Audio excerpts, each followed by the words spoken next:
Hello दोस्तों, मैं हूं स्मिता कुमार और आप देख रहे हैं आपका अपना हेल्थ चैनल मेडी सर्कल। क्या आपको पता है ओवेरियन कैंसर महिलाओं में होने वाला 8वां सबसे आम कैंसर है। करीब 78 यानी 78 महिलाओं में से एक महिला को ओवेरियन कैंसर होने का खतरा होता है। ओवेरियन कैंसर ज्यादातर 63 यानी 63 वर्ष से अधिक उम्र की बुजुर्ग महिलाओं में देखा जाता है। मेडी सर्कल आपके पास लाता है राइट इन्फॉर्मेशन, सीधे एमिनेंट डॉक्टर्स और एक्सपर्ट्स की जुबानी, इसलिए इस चैनल पर आप हमेशा ऑथेंटिक कंटेंट ही पाएंगे। आपके लिए यह वीडियो देखना इंपॉर्टेंट है क्योंकि यह इंफॉर्मेशन देता है एक ऐसे फॉर्म ऑफ कैंसर के बारे में कि जिसकी ओर अगर आपका ध्यान समय पे नहीं गया तो वो शरीर को काफ़ी हद तक नुकसान कर पहुंचा सकता है। यह कैंसर है ओवेरियन कैंसर। महिलाओं में होने वाले इस कैंसर के बारे में हमने कई एक्सपर्ट्स, सीनियर डॉक्टर्स, ऑन्कोलॉजिस्ट से बात की। उनसे ये पता करने की कोशिश की कि इस बीमारी के लक्षण क्या हैं, सिम्टम्स क्या है, कारण क्या है और इसका ट्रीटमेंट कैसा है और किस तरह से प्रिवेंटिव स्टेप्स लेकर के हम इस बीमारी से बच सकते हैं। तो आइए वेल एक्सपीरियंस डॉक्टर्स से जाने कि वो इस बीमारी के बारे में क्या कह रहे हैं। अगर आप हेल्दी रहना चाहते हैं, बीमारियों से दूर रहना चाहते हैं, if you want to stay away from all the diseases, stay tune to Medi Circle, stay healthy.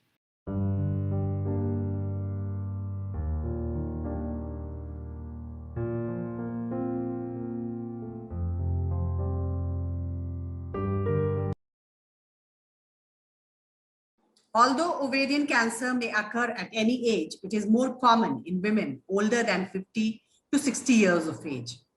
India has the world's second highest ovarian cancer incidence. Since the 1980s, there has been a growing drift of ovarian cancer in our country.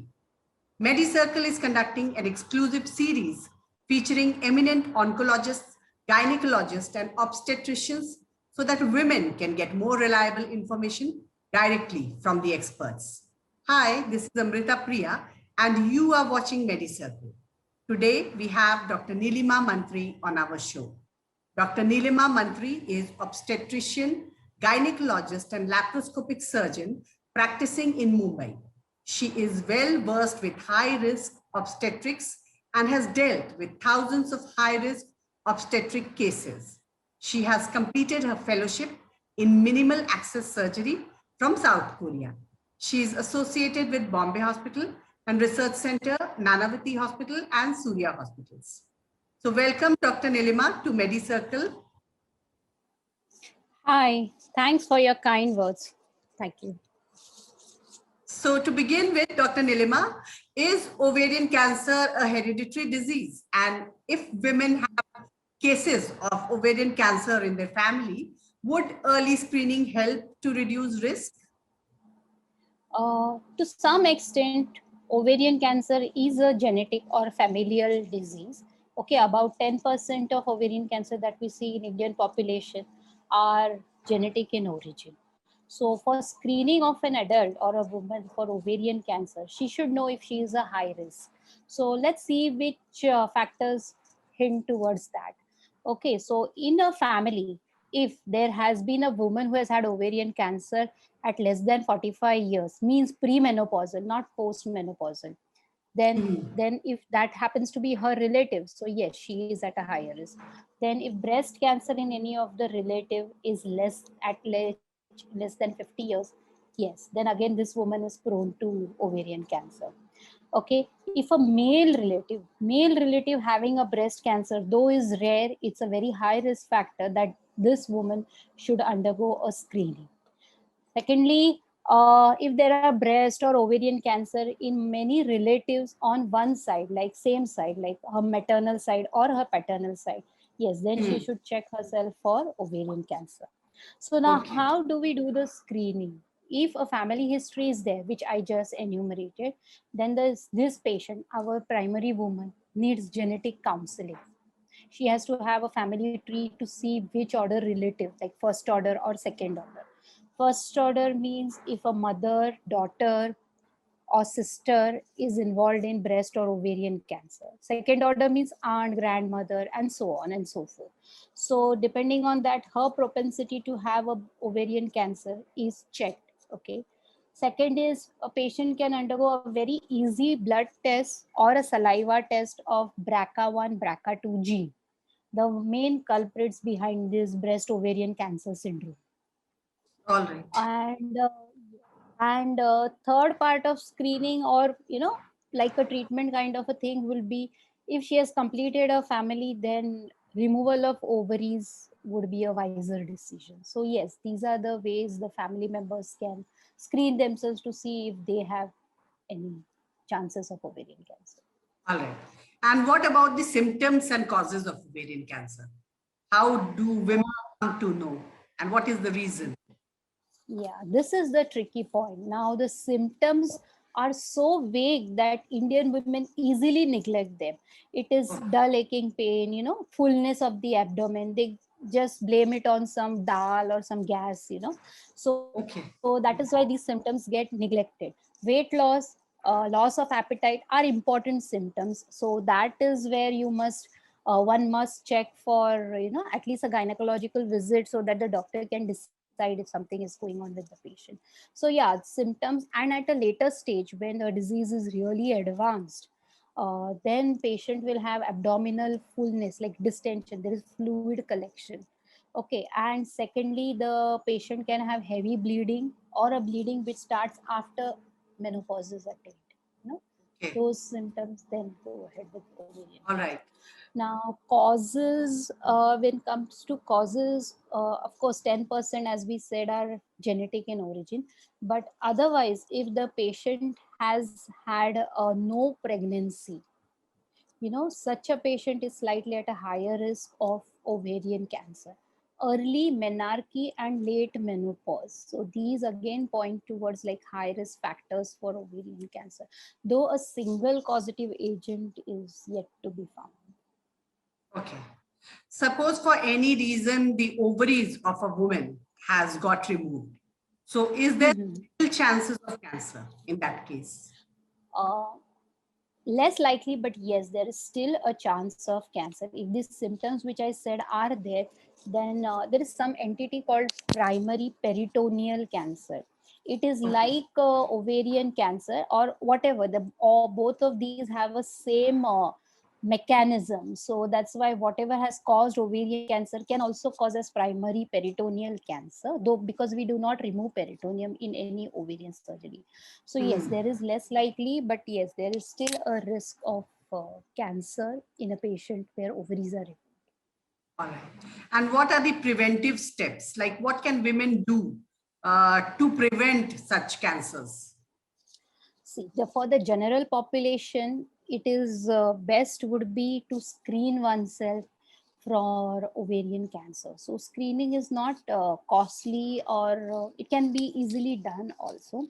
So first is we check for a hormone which is produced by such cancers, which is called a tumor marker. It is named CA125. It's a simple blood test. So the values, if they are raised, then one must check for ovarian cancer. Second simple test is included in usually the health programs, which is a sonography of the pelvis to see if ovaries have increased in size, though they are not showing the symptoms, but still if they are increased in size with certain sonography features indicative, then yeah, suspicious ovaries should be checked. And third is a gynecological examination.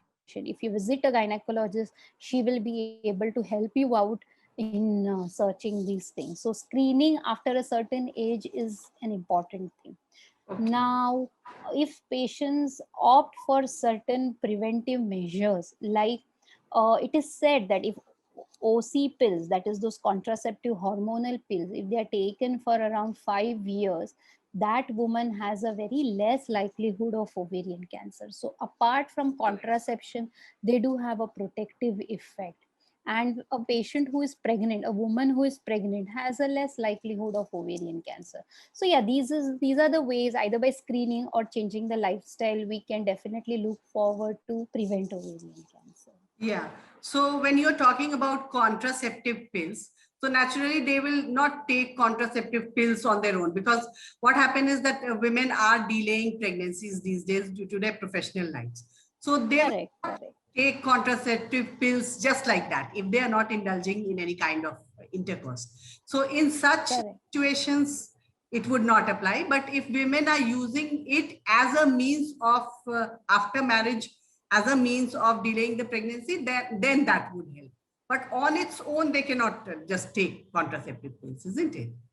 No, contraceptive uses, for contraceptive uses, like nowadays live-in is to some extent common. Sometimes women are married early, but due to the career and other prospects or financial status, the pregnancy is delayed. So in such a case, using oral contraceptive pills will be a wiser option, more so ever if they have a distant family history of ovarian cancer. Okay, all right. Otherwise, it's not like any other pill that you can pop it, even if it's not like that, is it? No. There is a reason behind taking this. So yeah, these would help. Other pills, less Okay, likely. all right.